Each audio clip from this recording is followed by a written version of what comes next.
കാരണം യഥാർത്ഥ മുസ്ലിമിന്റെ ലക്ഷ്യം ലോകത്ത് സമാധാനം നിലനിർത്താൻ എന്തൊക്കെ ചെയ്യാൻ പറ്റുമോ അതൊക്കെ ചെയ്യണം എന്നാണ്. അല്ലാതെ ലോകത്ത് യുദ്ധം നിരന്തരം നടന്നുകൊണ്ടിരിക്കണം എങ്കിലേ തങ്ങളുടെ വില കൂടിയ ആയുധങ്ങൾ വിൽക്കാനുള്ള മാർക്കറ്റുകൾ ലോകത്ത് ഉണ്ടാവുകയുള്ളൂ എന്ന് ചിന്തിക്കുകയല്ല ഒരു സമാധാനകാംക്ഷിയായ ആള് ചെയ്യേണ്ടത്. നിങ്ങൾ ആലോചിച്ചു നോക്കൂ, നമുക്ക് ഓരോരുത്തർക്കും ആലോചിച്ചാൽ മനസ്സിലാവൂലേ, ഉക്രൈൻ എന്ന് പറയുന്ന നാടിനെതിരെ റഷ്യ ആക്രമണം നടത്തി. നമ്മൾ പത്രങ്ങളിലും TV ചാനലുകളിലുമൊക്കെ വരുന്ന വാർത്തകൾ നിരീക്ഷിക്കുകയാണെങ്കിൽ അമേരിക്കയും യൂറോപ്പും ഒക്കെ റഷ്യയുടെ അക്രമത്തിന് എതിരാണ് എന്ന് നമ്മളൊക്കെ മനസ്സിലാക്കും. എന്നാൽ എന്തുകൊണ്ട് ആ യുദ്ധം നിർത്താൻ വേണ്ടി തങ്ങൾ ഒറ്റക്കെട്ടായിട്ട് റഷ്യക്കെതിരെ നിൽക്കും എന്ന് തീരുമാനിക്കാൻ അവർ തയ്യാറാകാത്തത് എന്തുകൊണ്ടാണ്? സാധിക്കാത്തത് കൊണ്ടാണ് എന്ന് നിങ്ങൾ ആരെങ്കിലും കരുതുന്നുണ്ടോ? ഐക്യരാഷ്ട്രസഭയിൽ പോലും ഇന്ന് മുസ്ലിം രാജ്യങ്ങൾക്കെതിരായിട്ട് അല്ലെങ്കിൽ ഒറ്റക്കെട്ടായ ഒരു തീരുമാനം അസാധ്യമായ അവസ്ഥയാണുള്ളത്. ഐക്യരാഷ്ട്രസഭയിൽ മുസ്ലിം രാജ്യങ്ങൾക്കെതിരാണ് എങ്കിൽ ചില തീരുമാനങ്ങളൊക്കെ ഒറ്റക്കെട്ടായി തന്നെ വരും.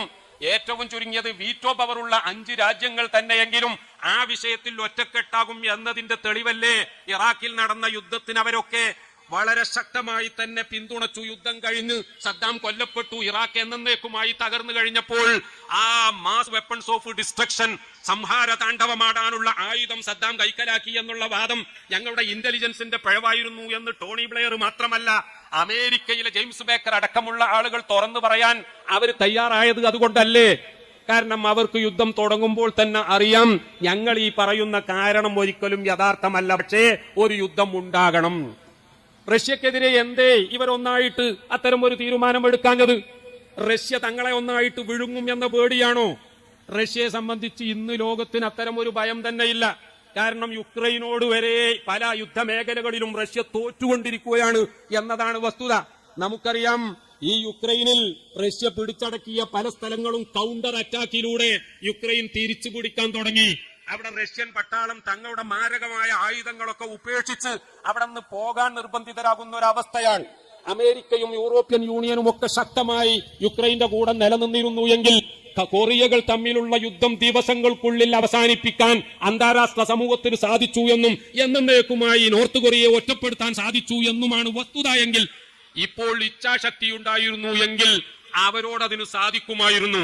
പക്ഷേ യൂറോപ്പ് ആഗ്രഹിക്കുന്നത്, അമേരിക്ക ആഗ്രഹിക്കുന്നത്, വൻ ശക്തികളൊക്കെ ആഗ്രഹിക്കുന്നത് ഇവിടെ യുദ്ധമില്ലാത്ത സർവ്വ സമാധാനത്തിലുള്ള ഒരു അവസ്ഥ ഉണ്ടാകണം എന്നല്ല പ്രിയപ്പെട്ടവരെ. നിങ്ങൾ ആലോചിച്ചു നോക്കൂ, ഇറാനെതിരെയാണ് അമേരിക്ക, യൂറോപ്പ്, ഇസ്രായേൽ എന്നൊക്കെ നമ്മൾ പറയുന്നു. അമേരിക്കയുടെ ബെന്യാമിൻ നെതന്യാഹു 7ാമത്തെ വട്ടം അദ്ദേഹം പ്രധാനമന്ത്രി വീണ്ടും പല പരീക്ഷണങ്ങളും നടത്തി. മറ്റാർക്കും അവിടെ ഭരിക്കാൻ പറ്റാത്ത അവസ്ഥയാണ്. ഏറ്റവും വലിയ തീവ്ര വലതുപക്ഷ പാർട്ടിയുടെ സപ്പോർട്ടോടുകൂടി ഇന്നും അവിടെ പ്രധാനമന്ത്രിയാകുന്നത് നെതന്യാഹുവാണ്. അദ്ദേഹം ഓരോ പത്രസമ്മേളനത്തിലും ഇറാനെ ഭസ്മമാക്കി കളയുമെന്ന് പറയുന്നുണ്ടെങ്കിലും അമേരിക്കയുടെ കൈവശമുള്ളതിനേക്കാൾ മാരകമായ ആറ്റം ബോംബ് ഈ ഇസ്രായേലിന്റെ കൈവശമുണ്ട് എന്നത് ലോകത്താകെ പരസ്യമായ രഹസ്യമാണ്.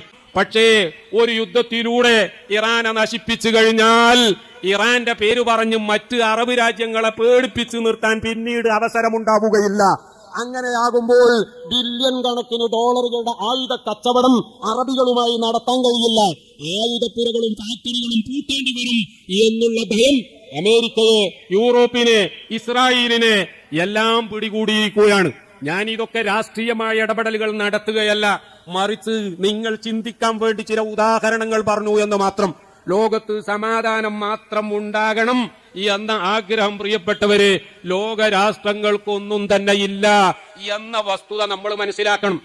സമാധാനത്തിന് ആഗ്രഹമില്ലാത്തവർ ഒറ്റക്കെട്ടായി സമാധാനത്തിന് വേണ്ടി മാത്രം ഈ ലോകത്തേക്ക് നിയോഗിക്കപ്പെട്ട മുഹമ്മദുർ റസൂലുള്ളാഹി സ്വല്ലല്ലാഹു അലൈഹി വസല്ലമ തങ്ങളെ ഭീകരവാദത്തിന്റെ ആശാനായി ചിത്രീകരിക്കുമ്പോൾ, ആ മതത്തെ തീവ്രവാദത്തിന്റെ പ്രസ്ഥാനമായി മുദ്രകുത്തുമ്പോൾ, അതിന്റെ അനുയായികളെ മുഴുവൻ തീവ്രവാദികളാണ് എന്ന് ബ്രാൻഡ് ചെയ്യുമ്പോൾ, പ്രിയപ്പെട്ടവരെ നമ്മൾ ആലോചിക്കേണ്ടത് ഇത്തരം ആരോപണങ്ങൾ ലോകാവസാനം വരെ ഇല്ലാതെയാക്കാൻ മറ്റ് പ്രചരണങ്ങളിലൂടെയൊന്നും സാധ്യമല്ല. അതിനുള്ള ഏക മാർഗം നമ്മൾ ശരിയായ പ്രവാചക സ്നേഹികളായി മാറുകയും ശരിയായ മുസ്ലിങ്ങളായി മാറുകയും ചെയ്യുക എന്നൊരൊറ്റ കാര്യമാണ്. പ്രിയപ്പെട്ടവരെ, പരിശുദ്ധ ഖുർആൻ ലോകത്തോട് ഉദ്ഘോഷിക്കുന്ന ഒരുപാട് നന്മകളുണ്ട്. ഞാൻ കൂടുതലായിട്ടൊന്നും പറയുന്നില്ല. ഒരു ഉദാഹരണം നോക്കൂ നിങ്ങൾ. വലാ തസ്തവിൽ ഹസനത്തു വലസ്സയ്യിഅ. എത്രമാത്രം കൃത്യമായ ഒരു ആഹ്വാനമാണ്. നന്മയും തിന്മയും അത് രണ്ടും ഒരിക്കലും ഈക്വൽ അല്ല, അതൊരിക്കലും ബലാബലമല്ല, അവ രണ്ടും സമമാവുകയേ ഇല്ല. ഇത് ലോകത്തോട് പറഞ്ഞ് അടുത്ത വരിയിൽ പരിശുദ്ധ ഖുർആൻ വീണ്ടും ഉത്ബോധിപ്പിക്കുകയാണ്. ഇത് ഫഅബില്ലതീ ഹിയ അഹ്സൻ. നീ എപ്പോഴും തിന്മയെ നേരിടേണ്ടത് നന്മ കൊണ്ട് മാത്രമാണ്. തിന്മയെ നേരിടാൻ തിന്മ തന്നെ നമുക്ക് സ്വീകരിക്കാം എന്ന് ചിന്തിക്കുന്നവർക്ക് ഒരിക്കലും വിജയിക്കാൻ കഴിയുകയില്ല എന്ന് വളരെ കൃത്യമായി പരിശുദ്ധ ഖുർആൻ നമ്മോട് ഉണർത്തുകയാണ് പ്രിയപ്പെട്ടവരെ. അത് പറഞ്ഞതിന് ശേഷം വീണ്ടും ഖുർആൻ ഒന്നുകൂടി പറയുകയാണ്, വലാ യുലഖാഹാ ഇല്ലല്ലദീന സബറൂ വമാ യുലഖാഹാ ഇല്ലാ ദൂ ഹദ്ദിൻ അദീം. പക്ഷേ നന്മയെ തിന്മ കൊണ്ട് നേരിടാൻ, പ്രകോപനങ്ങളെ സംയമനം കൊണ്ട് നേരിടാൻ, ഈ സംയമനം എന്ന് പറയുന്നത് ആർക്കേ ഉണ്ടാവുകയുള്ളൂ. ഇതെല്ലാവർക്കും ഒരിക്കലും സാധ്യമല്ല. ലോകത്ത് ഇന്നും നമ്മൾ കാണുന്നത് പ്രകോപനത്തെ പ്രകോപനം കൊണ്ട്, ഞാൻ ഒന്നുകൂടി മാറ്റി പറയാം, പ്രകോപനത്തെ ലാർജർ പ്രൊവോക്കേഷൻ കൊണ്ട്, പ്രൊവോക്കേഷനെ ലാർജർ പ്രൊവോക്കേഷൻ കൊണ്ട് നേരിടുക എന്ന പോളിസിയല്ലേ. അന്താരാഷ്ട്ര കാര്യങ്ങൾ പരിശോധിച്ചാലും ദേശീയ കാര്യങ്ങൾ പരിശോധിച്ചാലും പ്രാദേശിക കാര്യങ്ങൾ പരിശോധിച്ചാലും ഒക്കെ ജനങ്ങളുടെ ചിന്ത തന്നെ മാറിയിരിക്കുകയാണ്. ഇങ്ങോട്ടടിച്ചാൽ അതിന് കൂടുതലായി വോള്യം കൂട്ടിക്കൊണ്ട് സ്ട്രോങ് വർദ്ധിപ്പിച്ചുകൊണ്ട് തിരിച്ചടിക്കുക എന്നുള്ള ഒരു നയത്തിലേക്ക് ലോകം മുഴുവൻ മാറിയിരിക്കുകയാണ്. ഈ ഒരു കാഴ്ചപ്പാട് ലോകത്ത് നിലനിൽക്കുകയാണെങ്കിൽ എന്റെ ചോദ്യം, സമാധാനം എങ്ങനെ നമുക്ക് സാക്ഷാത്കരിക്കാൻ പറ്റും?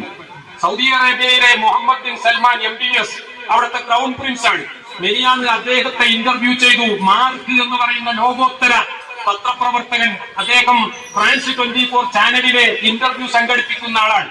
മാർക്ക് MBSനോട് ഒരു ചോദ്യം ചോദിക്കുന്നുണ്ട്, ഇറാൻ ആണവായുധം നേടുന്നത് എന്തിനാണ് നിങ്ങൾ ഭയപ്പെടുന്നത്? MBS വളരെ കൃത്യമായി മറുപടി പറയുന്നു, ഇറാൻ എന്നല്ല, ലോകത്ത് ഒരു രാജ്യവും ആണവായുധ ശക്തിയാക്കുന്നത് ഞങ്ങൾ ഇഷ്ടപ്പെടുന്നില്ല. കാരണം ആണവായുധം ഉണ്ടായിട്ട് എന്താണ് കാര്യം? അത് ഉപയോഗിക്കാൻ പാടില്ല എന്നല്ലേ നമ്മുടെയൊക്കെ തീരുമാനം. ഉപയോഗിക്കാൻ പറ്റാത്ത ഒരു ആയുധം വാങ്ങിക്കൂട്ടാൻ വേണ്ടി, അല്ലെങ്കിൽ അത് ഉണ്ടാക്കാൻ വേണ്ടി ജനങ്ങളുടെ ദാരിദ്ര്യം തുടച്ചു മാറ്റുന്നതിലേക്ക് നീക്കേണ്ട കോടികൾ ചെലവാക്കുന്നത് മൗഢ്യം എന്നല്ലാതെ മറ്റെന്താണ് ഞാൻ പറയേണ്ടത് എന്ന MBSന്റെ മറുപടി കേട്ടിട്ട് മാർക്ക് അത്ഭുതപ്പെടുകയാണ്. പക്ഷേ അദ്ദേഹം രണ്ടാമതൊരു ചോദ്യം കൂടി MBSനോട് ചോദിക്കുകയാണ്, അഥവാ ഈ ഉപരോധങ്ങളും എതിർപ്പുകളും ഒക്കെ ഉള്ളപ്പോഴും ഇറാൻ ആണവായുധം കൈക്കലാക്കി എന്ന വസ്തുത യാഥാർത്ഥ്യമായി കഴിഞ്ഞാൽ നിങ്ങൾ എന്തു ചെയ്യും? ഞാൻ നേരത്തെ ഇന്ത്യയുടെയും കാനഡയുടെയും ഉദാഹരണം പറഞ്ഞത് തുല്യമായ മറ്റൊരു ഉദാഹരണമാണ് അന്താരാഷ്ട്ര തലത്തിൽ നിന്ന് കൊണ്ടുവരുന്നത്. ആ മറുപടിയിൽ MBS പറയുന്നത് നോക്കൂ, എല്ലാ ഉപരോധങ്ങളും എതിർപ്പുകളും ഒക്കെ ഉണ്ടായിട്ടും ഇറാൻ ആണവായുധം കൈക്കലാക്കി എന്ന വസ്തുതയായി സ്ഥിരീകരിക്കപ്പെടുന്ന പക്ഷം ഒരു നിലക്കല്ലെങ്കിൽ മറ്റൊരു നിലക്ക് ഞങ്ങളും ആണവായുധം കൈക്കലാക്കാൻ വേണ്ടത് ചെയ്യും. പ്രിയപ്പെട്ടവരെ നോക്കൂ, നിങ്ങൾ ലോകം മുഴുവൻ ചിന്തിക്കുന്നത് സമാധാനമല്ല, ഇങ്ങോട്ടടിച്ചാൽ ഡബിൾ സ്ട്രോങ്ങിന് തിരിച്ചടിക്കാൻ എന്തൊരു വഴിയുണ്ട്. അതുകൊണ്ടല്ലേ ഈ അടുത്ത് ആഫ്രിക്കയിലെ നൈജർ എന്ന് പറയുന്ന നാട്ടിൽ പ്രിയപ്പെട്ടവരെ പട്ടാള അട്ടിമറി നടന്നു. അവിടെ ഇക്കോവാസ് എന്ന് പറയുന്ന പശ്ചിമേഷ്യൻ രാജ്യങ്ങളുടെ കൂട്ടായ്മ അവര് ഇടപെടാൻ തീരുമാനിച്ചു. ഞങ്ങൾ സൈന്യത്തെ നിയോഗിക്കും എന്ന് പറഞ്ഞു. നൈജറിന് സപ്പോർട്ടായി ബുർക്കിന ഫാസോ രംഗത്ത് വന്നു. പിറ്റേന്ന് മാലി എന്ന് പറയുന്ന രാജ്യം മുന്നോട്ട് വന്നു. ആ രണ്ട് രാജ്യങ്ങളിലും നേരത്തെ ഫ്രാൻസിന്റെ സൈനിക സാന്നിധ്യത്തെ എതിർത്തുകൊണ്ട് പട്ടാള അട്ടിമറി നടന്ന രാജ്യങ്ങളാണ്. ആ രണ്ട് രാജ്യങ്ങളും മുന്നോട്ട് വന്നുകൊണ്ട് പറഞ്ഞു, നൈജറിനെ തൊട്ടാൽ അക്കളി തീക്കളിയായിരിക്കും, സൂക്ഷിച്ചോ, ഞങ്ങളുടെ പട്ടാളത്തെ ഞങ്ങൾ നൈജറിൽ വിന്യസിക്കാൻ പോവുകയാണ്. നോക്കണം, ഐക്യരാഷ്ട്ര സഭയ്ക്ക് ഒന്നും ചെയ്യാൻ പറ്റിയില്ല, യൂറോപ്യൻ യൂണിയന് അനങ്ങാൻ പറ്റിയില്ല. മാത്രമല്ല അവിടെയൊക്കെ സൈനിക സാന്നിധ്യമുള്ള ഫ്രാൻസ് ബുർക്കിന ഫാസോയിൽ നിന്നും മാലിയിൽ നിന്നും സൈന്യങ്ങളെ പിൻവലിക്കാൻ നിർബന്ധിതരായപ്പോൾ ഞങ്ങൾ നൈജറിൽ നിന്ന് പിൻവലിക്കൂല എന്ന് പറഞ്ഞപ്പോൾ അവരുടെ 1800 പട്ടാളക്കാരെ അവിടെ തന്നെ നിലനിർത്തുകയാണെങ്കിൽ അവരുടെ അംബാസിഡറെ വീട്ടുതടങ്കലിലാക്കി നൈജർ വെല്ലുവിളിച്ചിരിക്കുകയാണ്. ഫ്രാൻസിന് ഒന്നും ചെയ്യാൻ പറ്റിയില്ല, ആഫ്രിക്കൻ യൂണിയൻ ഒന്നും ചെയ്യാൻ പറ്റിയില്ല. പറഞ്ഞത് ലോകം അസഹിഷ്ണുതയുടെ നേരെ വളരെ ശക്തമായി മുന്നേറുകയാണ്. ഇവിടെയാണ് ബഹുമാനപ്പെട്ട മുഹമ്മദുർ റസൂലുള്ളാഹി 1400 വർഷങ്ങൾക്ക് മുമ്പ് പ്രിയപ്പെട്ടവരെ ലോകത്തോട് പറഞ്ഞതാണ്.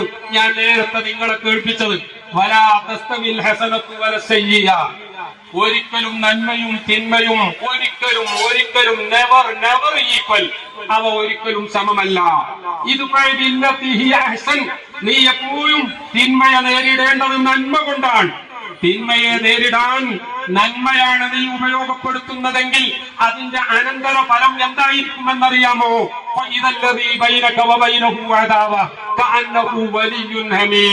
നിന്റെ ആജന്മ ശത്രു നിന്റെ ഉറ്റമിത്രമായി മാറുന്നത് കാണാൻ അധിക സമയം വേണ്ടി വരില്ല. പ്രിയപ്പെട്ടവരെ, റസൂലുള്ളാഹി സ്വല്ലല്ലാഹു അലൈഹി വസല്ലമ തങ്ങളെ കൊല്ലാൻ വേണ്ടി വിശത്തിലൂട്ടിയ വാളുമായി പോകുന്ന ഒരു ചെറുപ്പക്കാരനെ നോക്കൂ. ആ ചെറുപ്പക്കാരന്റെ പേര് ഉമർ എന്നാണ്. അദ്ദേഹത്തിന്റെ കയ്യിലുള്ളത് മൂർച്ചയേറിയ കടുകമാണ്, വാളാണ്. പോകുന്നത് എങ്ങോട്ടാണെന്നറിയാമോ? ചെറുപ്പക്കാരെ തെറ്റിപ്പിക്കുന്ന വഴിതെറ്റിക്കുന്ന ഒരു പ്രവാചകവാദി വന്നിട്ടുണ്ട്. അവന്റെ പേര് മുഹമ്മദാണ്. അവന്റെ തലയെടുക്കാൻ വേണ്ടിയാണ് ഞാൻ പോകുന്നത് എന്ന് പറഞ്ഞുകൊണ്ട് ഊരിപ്പിടിച്ച വാളുമായി പോകുന്ന ചെറുപ്പക്കാരൻ പോകുന്ന വഴിയെ തന്റെ സിസ്റ്റർ, തന്റെ പെങ്ങളുടെ വീട്ടിന്റെ അടുത്തെത്തിയപ്പോൾ അവിടെ മറ്റൊരു ചെറുപ്പക്കാരനെ കാണാൻ ഇടയാവുകയാണ്. ആ ചെറുപ്പക്കാരൻ കയ്യിൽ ഊരിപ്പിടിച്ച വാളുമായി പോകുന്ന ഉമറിനെ അഭിസംബോധന ചെയ്തു. ചോദിക്കുന്നു, where are you going sir? എവിടെ പോവുകയാണ്? ഉമർ പറഞ്ഞു, ഞാൻ മുഹമ്മദിന്റെ അടുത്ത് പോവുകയാണ്. എന്തിന്? തലയെടുക്കാൻ പോവുകയാണ്. എന്താ പ്രശ്നം? ഉമർ വളരെ ഓപ്പണായി പറഞ്ഞു. ചെറുപ്പക്കാരെ മുഴുവൻ വഴിതെറ്റിക്കുകയാണ്, അവരെ പുതിയ മതത്തിലേക്ക് ക്ഷണിക്കുകയാണ്. ഇത് ഈ നാട്ടിൽ ഒരിക്കലും ഞാൻ അനുവദിക്കുകയില്ല. ഇപ്പൊ പോയി തല മുറിച്ച് ഞാൻ കൊണ്ടുവരും. ഓ, എന്നാൽ ഡോണ്ട് ബി ഹറി, ധൃതി കൂട്ടണ്ട. നീ ആദ്യം ഒരു കാര്യം ചെയ്യും, നിന്റെ സ്വന്തം പെങ്ങളുടെ വീട്ടിൽ പോ. ആ വീട്ടിൽ പോയിട്ട് നീ ഒന്ന് നിന്റെ പെങ്ങളെയും അളിയനെയും നന്നാക്ക്. കാരണം അവര് രണ്ടുപേരും നീ ഇപ്പോൾ ഈ പറഞ്ഞ ചെറുപ്പക്കാരെ വഴിതെറ്റിക്കുന്നു എന്ന് പറഞ്ഞ മുഹമ്മദില്ലേ, ആ മുഹമ്മദിന്റെ അനുയായികളായി മാറിയിട്ടുണ്ട്. നീ നേരെ അവിടെ ചെല്ലു, എന്നിട്ട് പോകാം മുഹമ്മദിന്റെ തലയെടുക്കാൻ. ഇത് കേട്ട ഉമർ അല്പം പോലും ശങ്കിച്ചു നൽകാതെ സ്വന്തം പെങ്ങളുടെ വീട്ടിലേക്ക് പോവുകയാണ്. വാതില് പുറത്ത് അദ്ദേഹം എത്തിയപ്പോൾ അകത്ത് നിന്നൊരു പ്രത്യേക ശബ്ദം കേൾക്കുന്നു.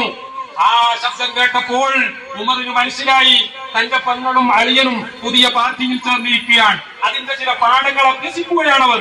കഥകിൽ മുട്ടി, തുറക്കുന്നില്ല. വീണ്ടും മുട്ടി. അപ്പോൾ പറയുന്നത്, വെയിറ്റ് ചെയ്യൂ, അല്പം കാത്തിരിക്കൂ എന്നാണ്. കാരണം പെങ്ങൾക്ക് അളിയനെ കട്ടിലിനടിയിൽ ഒളിപ്പിക്കേണ്ടതുണ്ട്. ആ പെങ്ങൾക്ക് അളിയനെ കട്ടിലിനടിയിൽ ഒളിപ്പിക്കാൻ സാവകാശം ആവശ്യമുണ്ട്. അതുകൊണ്ടാ കഥക് തുറക്കാത്തത്. അളിയനെ കട്ടിലിനടിയിൽ ഒളിപ്പിച്ചതിന് ശേഷം പെങ്ങൾ വാതിൽ തുറക്കുകയാണ്. വാതിൽ തുറന്നപ്പോൾ ഉമർ ചോദിക്കുന്നു, ഞാനിപ്പോ ഈ വീട്ടിനുള്ളിൽ നിന്നൊരു പ്രത്യേക ശബ്ദം കേട്ടല്ലോ, എന്താണത്? അത് നിന്നെ കേൾപ്പിക്കാൻ പറ്റില്ല എന്ന് ധൈര്യപൂർവ്വം ആ സ്ത്രീ മനസ്സ് തുറന്നു പറയുകയാണ്. തന്റെ സഹോദരനെ പറ്റി, സഹോദരന്റെ ശൗര്യത്തെ പറ്റിയും ക്രൗര്യത്തെ പറ്റിയും നന്നായി ബോധ്യമുള്ള ആ പെങ്ങൾ പക്ഷേ അല്പം പോലും പതറിയില്ല. അവര് പറഞ്ഞു, നിന്നെ കേൾപ്പിക്കാൻ പറ്റില്ല. ഉമർ റളിയല്ലാഹു അൻഹു പറഞ്ഞു, എനിക്ക് കേൾക്കണം, നിങ്ങൾ വായിച്ചുകൊണ്ടിരുന്ന പുസ്തകം എനിക്ക് വായിക്കണം. ഉടനെ പെങ്ങൾ പറഞ്ഞു, പക്ഷേ ഇത് വൃത്തിയില്ലാത്തവർക്ക് നൽകാൻ സാധ്യമല്ല, നീ പോയി കുളിച്ച് വൃത്തിയായി വായെങ്കിൽ തരാം. പെട്ടെന്ന് കണ്ടോ എന്താണ് അവിടെ സംഭവിക്കുന്നത്? ഉമർ പോകുകയാണ്, കുളിച്ച് വൃത്തിയായി വരികയാണ്. ആ സമയത്താണ് വായിച്ചുകൊണ്ടിരുന്ന പുസ്തകം ഉമറിന്റെ കയ്യിലേക്ക് കൊടുക്കുന്നത്. ഉമർ അതിന്റെ പേജ് തുറന്നു നോക്കി വായിക്കുകയാണ്. താഹ മാ അൻസൽനാ അലൈക്കൽ ഖുർആന ലിതശ്ഖാ ഇല്ലാ തദ്കിറത്തൻ ലിമൻ യഖ്ശാ തൻസീലൻ മിമ്മൻ ഖലഖൽ അർള വസ്സമാവാതിൽ ഉലാ الرحمن على العرش استوى إن تجهر بالقول فإنه يعلم السر وأخفى الله لا إله إلا هو. അത്രയും സമയം കിട്ടിയുള്ളൂ. അപ്പോഴേക്കും ഉമറിന്റെ ഹൃദയം മാറുകയാണ്. നബിയെ, അള്ളാഹുവിന്റെ റസൂലിനെ വിളിച്ചുകൊണ്ട് ആ റസൂലിന്റെയും നമ്മുടെയൊക്കെ സൃഷ്ടാവായ അള്ളാഹു സമ്മതിക്കുകയാണ്. നോക്കണം, സൃഷ്ടിയെ വിളിച്ചുകൊണ്ട് സൃഷ്ടാവ് എത്ര സ്നേഹസമൃദ്ധമായ ഭാഷയിലാ സംസാരിക്കുന്നത്. വല്ലാത്തൊരു വിളി. ത്വാഹയെ വിളിച്ചുകൊണ്ട് പറയുന്ന കാര്യം എന്താ? മാ അൻസൽനാ അലൈക്കൽ ഖുർആന ലിതശ്ഖാ. ഈ ദിവ്യഗ്രന്ഥം നൽകുന്നത് നിങ്ങൾ പ്രയാസപ്പെടാൻ വേണ്ടിയല്ല. നോക്കണം, നമ്മളൊക്കെ ആലോചിക്കേണ്ടതാ. നമ്മൾ ഈ വേദഗ്രന്ഥത്തിന്റെ ആളുകളായത് നമ്മൾ കഷ്ടപ്പെടാൻ വേണ്ടിയോ, നമ്മൾ മറ്റുള്ളവരുടെ ദൃഷ്ടിയിൽ ഒന്നിനും കൊള്ളാത്തവരായി മാറാൻ വേണ്ടിയോ ഒന്നുമല്ല പ്രിയപ്പെട്ടവരെ. അല്ലെങ്കിൽ പണ്ട് കുമാരനാശാൻ പറഞ്ഞതുപോലെ, നമ്മളെല്ലാവരും കേട്ടതല്ലേ? തൊട്ടുകൂടാത്തവർ, തീണ്ടിക്കൂടാത്തവർ, വൃത്തിയിൽപ്പെട്ടാലും ദോഷമുള്ളവർ, കെട്ടില്ലാത്തോ തമ്മിലുണ്ണാത്തോർ എന്നിങ്ങനെ ഒട്ടല്ലഹോ ജാതി കോമരങ്ങൾ. പ്രിയപ്പെട്ടവരെ, കുമാരനാശൻ എഴുതിയത് എന്തിനാണ് എന്നതിനെ സംബന്ധിച്ച് തർക്കമുണ്ടെങ്കിലും അന്നത്തെ ജാതി വ്യവസ്ഥ അതായിരുന്നു എന്ന് കുമാരനാശൻ പറഞ്ഞു എങ്കിൽ നമ്മുടെ മന്ത്രി മിനിയാന്ന് പറഞ്ഞത് അതേ ജാതി വ്യവസ്ഥ ഇന്ന് എന്റെ കേരളത്തിലുമുണ്ട് എന്ന് അദ്ദേഹം പറയുകയുണ്ടായി. മാത്രമല്ല, ഉദയനിധി സ്റ്റാലിൻ തമിഴ്നാട്ടിൽ അത്തരം ജാതി വ്യവസ്ഥയെ വളരെ ശക്തമായി ആക്ഷേപിച്ച് മുന്നോട്ട് വന്നത് ഞാൻ അതിലേക്കൊന്നും കടക്കുന്നില്ല. പ്രിയപ്പെട്ടവര്, സനാതന ധർമ്മം എന്താണെന്നോ സനാതന മൂല്യങ്ങൾ എന്താണെന്നോ അതിലേക്കൊന്നും ഞാൻ കടക്കുന്നില്ല. ഞാൻ പറഞ്ഞു വന്നത്, പ്രിയപ്പെട്ടവര്, പരിശുദ്ധ ഖുർആൻ പറയുകയാണ്, നിങ്ങൾ അൺടച്ചബിൾ ആകാനോ മറ്റുള്ളവരുടെ മുന്നിൽ നിങ്ങൾ ഒന്നിനും കൊള്ളാത്തവരാകാനോ അല്ല. നിങ്ങൾ കഷ്ടപ്പെടാൻ വേണ്ടിയോ പ്രയാസപ്പെടാൻ വേണ്ടിയോ അല്ല ഈ വിധിഗ്രന്ഥം നിങ്ങൾക്ക് നൽകിയിട്ടുള്ളത്. ഇതനുസരിച്ച് നിങ്ങൾ ജീവിച്ചാൽ പ്രപഞ്ചത്തിന്റെ മുഴുവൻ സൃഷ്ടാവിന്റെ ഇംഗിതത്തിന് വഴങ്ങിയവരായി നിങ്ങൾ മാറും. അങ്ങനെ സൃഷ്ടാവിനനുസരിക്കുന്ന സൃഷ്ടികളായി നിങ്ങൾ മാറിയാൽ സൃഷ്ടാവ് തയ്യാറാക്കിയ സ്വർഗത്തിലേക്ക് നിങ്ങൾക്ക് കടന്നു ചെല്ലാം എന്നതാണ് പരിശുദ്ധ ഖുർആൻ പ്രഖ്യാപിച്ചത് എങ്കിൽ അത് വായിച്ച ഉമർ ബിൻ ഖത്താബ് റളിയല്ലാഹു അൻഹു, പ്രിയപ്പെട്ടവരെ, ആ വാളുമായി അതാ റസൂലുള്ളാഹി സ്വല്ലല്ലാഹു അലൈഹി വസല്ലമ തങ്ങളുടെ ഹദ്റത്തിലേക്ക് പോവുകയാണ്. ബഹുമാനപ്പെട്ട ഇബ്നു അബ്ബാസ് റളിയല്ലാഹു അൻഹുമ റസൂലുള്ളാഹി സ്വല്ലല്ലാഹു അലൈഹി വസല്ലമ തങ്ങളുടെ വീട്ടിൽ കാവൽക്കാരനായുണ്ട്. അദ്ദേഹം ദൂരത്തേക്ക് ഇടക്കിടക്ക് നോക്കുന്നുണ്ട്. കാരണം ശത്രുക്കളുടെ ഭീഷണി ഒഴിയാത്തൊരു സമയമാണ്. അതുകൊണ്ട് തന്നെ ആരാ വരുന്നത് എന്ന് ഇടക്കിടക്ക് ശ്രദ്ധിച്ചുകൊണ്ടേ ഉമർ റളിയല്ലാഹു അൻഹുവിന്റെ രൂപം തന്റെ കണ്ണിൽപ്പെട്ടപ്പോൾ ഭയവിഹ്വലനായ ഇബ്നു അബ്ബാസ് റളിയല്ലാഹു അൻഹു അല്ലാഹുവിന്റെ റസൂലിനോട് പറയുകയാണ്, തങ്ങളെ, സംഗതി അത്ര പഥ്യമല്ല, എനിക്ക് തോന്നുന്നത് എന്തോ ഒരു പന്തികേട് തോന്നുന്നു. ഉമർ കയ്യിൽ വാളുമായി വരുന്നുണ്ട്. അല്ലാഹുവിന്റെ റസൂൽ ആരാ പ്രിയപ്പെട്ടവരെ? സാധാരണക്കാരാണെന്നോ മരിച്ചാൽ ദുർഗന്ധം കൊണ്ട് മറ്റുള്ളവർ ബുദ്ധിമുട്ടാതിരിക്കാൻ വേണ്ടിയാണ് കുഴിച്ചിട്ടത് എന്നൊന്നും പറയുന്നവർ യഥാർത്ഥ മുസ്ലിം അല്ല എന്ന് പറയുക തന്നെ വേണം. ഞാൻ വിശദീകരണത്തിലേക്ക് കടക്കുന്നില്ല. അല്ലാഹുവിന്റെ റസൂൽ ആരാ? അല്ലാഹുവിന്റെ റസൂലും സിദ്ദീഖുൽ അക്ബർ റളിയല്ലാഹു അൻഹു മാത്രം ഒരു ഗുഹയിൽ അകപ്പെട്ട സംഭവം നിങ്ങൾക്ക് ഓർമ്മയില്ലേ? ശത്രുക്കളാകത്ത് എറിഞ്ഞു വരുന്നു. അവര് രണ്ടുപേരും കഴിഞ്ഞുകൂടുന്ന ആ ഗുഹയുടെ തൊട്ട് മേലെ അവരെത്തിയിരിക്കുകയാണ്. സിദ്ദീഖ് റളിയല്ലാഹു അൻഹു മേൽപോട്ട് നോക്കിയപ്പോൾ ആ ഗുഹക്കുള്ള ദ്വാരത്തിലൂടെ കാണുകയാണ് ശത്രുക്കളുടെ കാൽപാദങ്ങൾ. അവരെങ്ങാനും ഒന്ന് താഴോട്ട് നോക്കിയാൽ തീർച്ചയായിട്ടും ആ ഗുഹയിൽ ഒളിച്ചിരിക്കുന്നവരെ കാണും. അതോടുകൂടി ഈ പ്രസ്ഥാനം മുളയിലെ നുള്ളപ്പെടും എന്ന് ബോധ്യമുള്ള സിദ്ദീഖുൽ അക്ബർ റളിയല്ലാഹു അൻഹു പറഞ്ഞു, തങ്ങളെ, അവരെത്തിക്കഴിഞ്ഞു, എന്താ ചെയ്യ, രക്ഷപ്പെടുമോ? അല്ലാഹുവിന്റെ റസൂൽ ഒറ്റ ചോദ്യ ചോദിക്കുന്നത്, മാ ലന്നുക ബിസിനൈനി വല്ലാഹു സാലിസുഹുമാ. നമ്മൾ രണ്ടുപേരാണെങ്കിലും നമ്മുടെ കൂടെ അല്ലാഹ് എന്ന ഒരു മൂന്നാമത്തെ ശക്തി ഉണ്ടെങ്കിൽ പിന്നെ നീ എന്തിനാ പേടിക്കുന്നത്? എന്തായിരുന്നു അല്ലാഹുവിന്റെ